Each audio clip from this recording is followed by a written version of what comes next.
Hi, I'm Craig. Cameras make me embarrassed. And this is Mental Floss on YouTube. Today I'm going to answer Rennie DiCarlo's big question, why do we blush when we're embarrassed? Let's get started.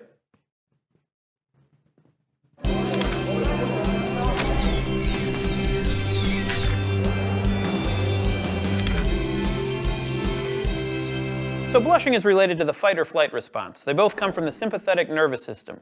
When you do something embarrassing, your body automatically releases adrenaline. This causes faster breathing and a faster heart rate, because your body is getting ready to, wait for it, fight or flight. Vasodilation also occurs thanks to this release of adrenaline. That's when blood vessels widen and blood flow increases. Then the veins in your face respond to that, so they dilate in order to allow this increase in blood to flow through them. And because there's more blood flow in your cheeks than there normally is, they appear red, hence blush. Interestingly, a 2004 study published in the journal Psychophysiology found that blushing isn't always symmetrical.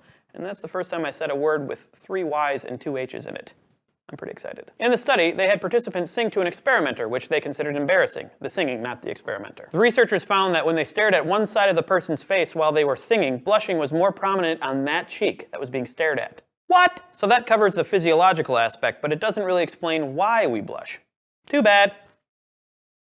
No, I'll explain. Scientists aren't sure yet, but they think it's because it may have positive social effects. It may have evolved as a silent way for a person to acknowledge that they made a mistake. And this still works today. A 2011 study conducted at the University of Groningen in the Netherlands found that people who are blushing are generally considered more trustworthy. Researchers had students play a computerized prisoner's dilemma, a game in which they decided whether to betray an anonymous prisoner. If they both betrayed each other, they both got 2 years in prison. If one betrayed and one stayed silent, the silent prisoner got 3 years in prison. And if they both stayed silent, they'd both serve 1 year in prison.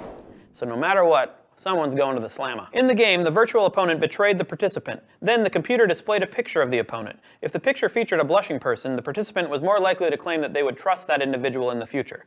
Pictures of non-blushing opponents were considered less trustworthy and less blushworthy. Basically, even though blushing might make an embarrassing situation feel even more embarrassing, it's not all bad. We may have evolved this way considering people are more likely to forgive a blushing person. So just try to blush a lot, or wear a lot of red paint on your face. Thanks for watching Mental Floss on YouTube, which is made with the help of all of these embarrassing people. Seriously, I can't even. If you have a big question of your own that you'd like answered, leave it below in the comments. See you next week.